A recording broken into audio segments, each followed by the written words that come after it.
Hey, it's Courtney. Welcome to my channel, or welcome back to my channel. So today I want to talk about paranormal investigation. I want to talk about spirit documentation, ghost hunting. Okay, what I need to learn, what I need to do to protect myself, and getting closer to my creator. If I need crystals, spirit, what was it? Holy water. I almost said spirit water. Holy water, crosses. What do I need to do to know what I'm doing, stay safe, not be followed home? Now,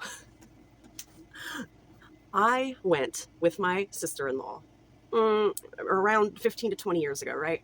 We went to a cemetery, an old cemetery in some place called Old Town Spring, which is a little north of Houston, right? I'm in Houston, Texas, right? So back then, there were no smartphones. So we just had our basic talk and text phones, an old school digital camera. Where those pictures are, I don't know. I don't have them. If my sister has them, and even if we caught anything, I wouldn't have known what to look for. I don't know if she did either. I don't think either of us really knew what we were doing. I do remember feeling freaked out, but I was in a cemetery in the middle of the night, you know? And so we had that and flashlights, old school digital camera, old school phones, no smartphones, and flashlights. And we were just walking around. That's it. We had no idea what we were doing. I have always had an interest in this stuff. I do very much believe that there is a thin veil. I do believe there is something after passing. What do y'all think about spirit documentation? What do you think about ghost hunting? Do you believe in that stuff?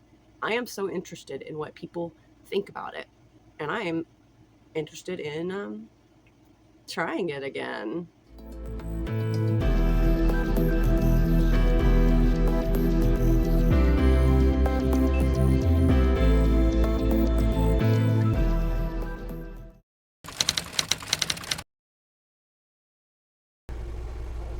Let's see that.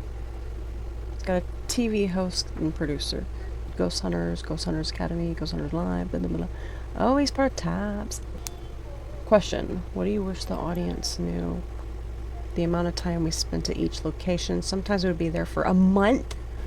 Have you had any investigations where you found out about the people that asked to investigate were trying to trick you?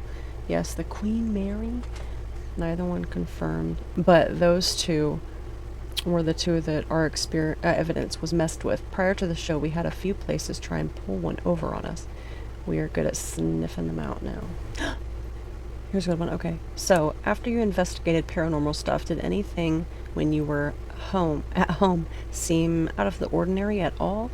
When I went into an abandoned asylum before, I had intense nightmares for about a week. Most of them being me, my family, or close friends being tortured. Anything like this ever happened to you?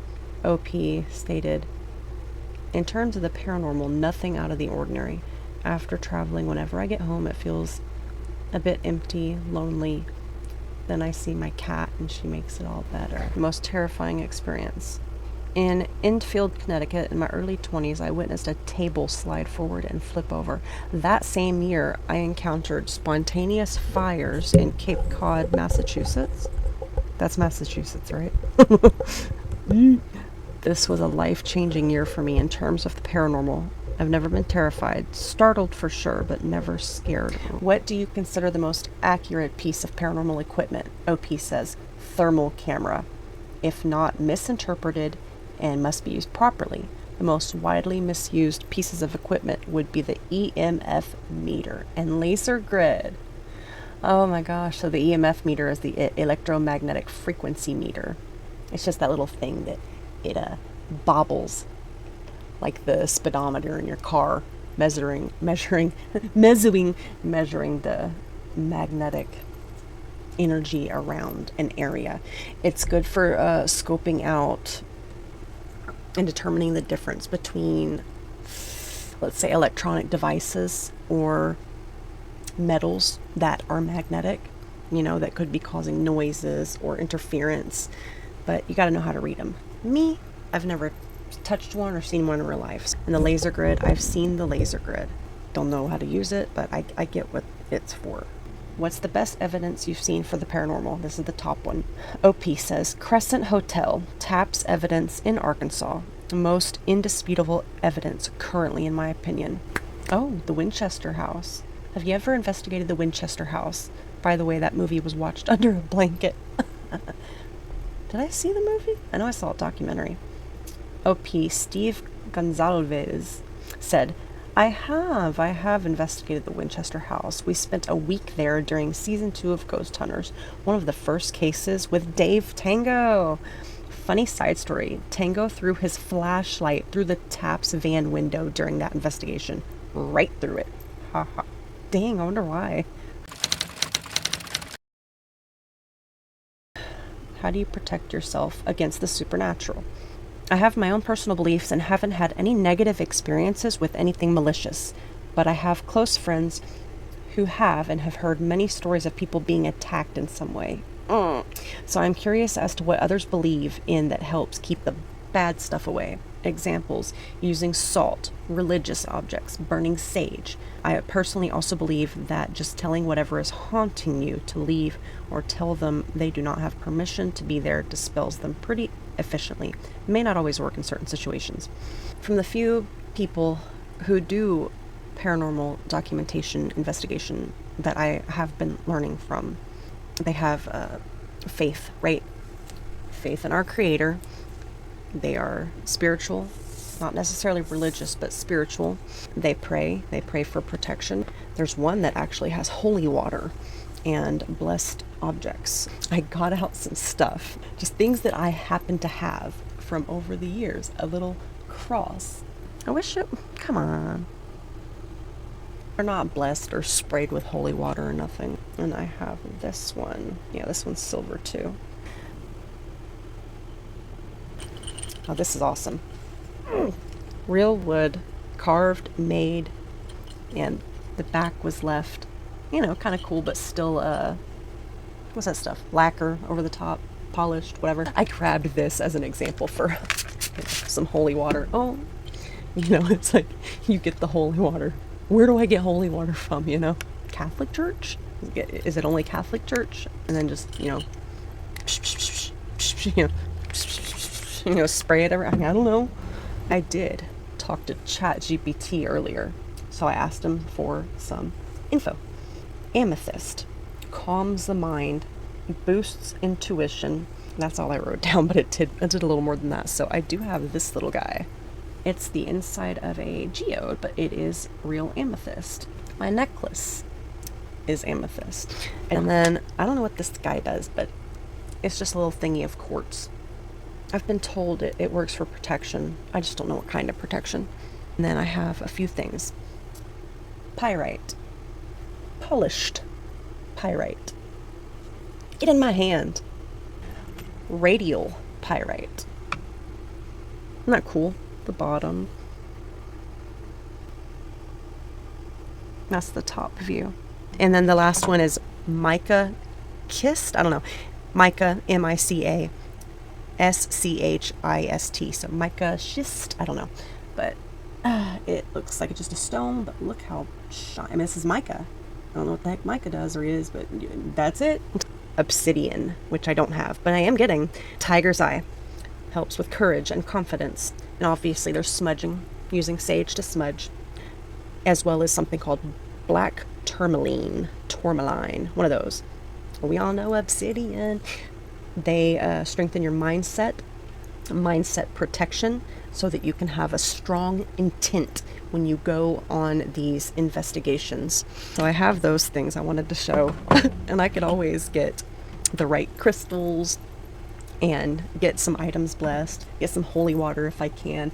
I've looked up the rituals for prayer for before and after, and it said you could do candles. I got these ones you can get from any dollar store. This is the Saint Michael, the Archangel Saint Michael. And this one is the Virgin de Guadalupe. Prayer to Virgin Mary. Oh. What? So it's in Spanish and English. Oh, so that's the Virgin Mary. Why does it say Virgin de Guadalupe? That one says Saint Michael. And on the back it says Oración a Arcángel, or I don't know how to say angels are. Arcángel San Miguel. Prayer to Saint Michael the Archangel. Freaking Archangel. I've barely used any. Whoops, if I don't break them first. And I got this awesome thing. You can literally just shove any candle on it. It matches the vibe, right? matches the vibe. I got small Bibles, Holy Bible New International Version, New World Translation of Holy Scriptures. Like, this one doesn't have anything on it. It just says, oh, look, can't see it. The Holy Bible. Holy Bible. I got lots of Bibles. I probably have more than this. What do you think about the paranormal? What do you think about ghosts? Do you fully believe? Do you not believe at all? Do you have your doubts? Skeptic? Have you had any experiences? That's something I would love to know. Have you ever gone investigating? Any tips? Let me know. Let me know. I'll take the advice. I'd love to know. It's good to have skepticism. It is healthy. It's very healthy to have skepticism in a lot of things. It's healthy to question things. Questioning things can lead you to clarity and truth. Okay? Let's go back here. Oh, also I know grounding. Things that are even told in therapy, meditation, breathing exercises. Grounding, meaning go outside and put your feet on the grass. Literally touch the grass and feel the sun on your skin. Feel the sun on your skin. Sorry.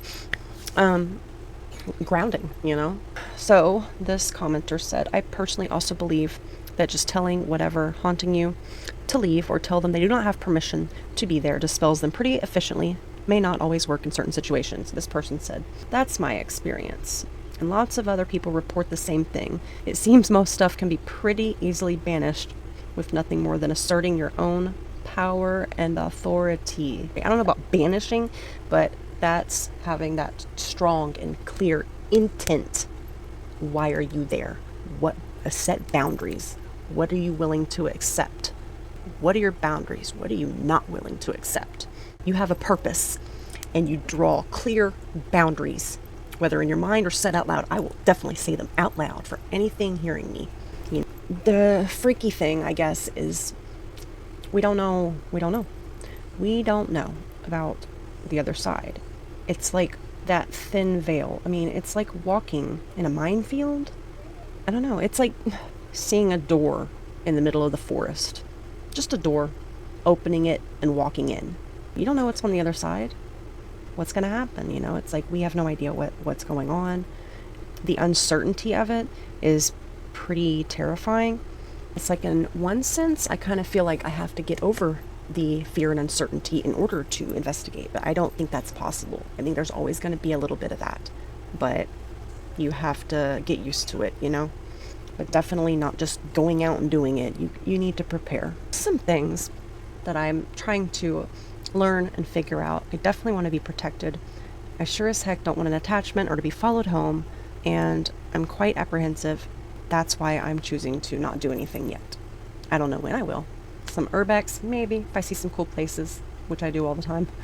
But specifically, investigation, I want to feel more confident first and strengthen my intent, strengthen my relationship with God.